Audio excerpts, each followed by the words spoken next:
Bengal governor CM Mamata Banerjee మధ్య యుద్ధం మరింత ముదురుతుంది. ఆరోపణలు ప్రత్యారోపణలు దాటి పరువు నష్టం దావా కేసులు వేసుకునే వరకు వెళ్లింది.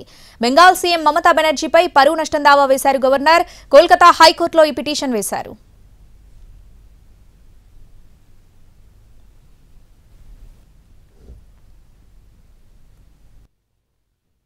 రాజ్ భవన్ లోకి వెళ్లాలంటే భయంగా ఉందని ఓ మహిళ తనతో చెప్పిందన్నారు మమత.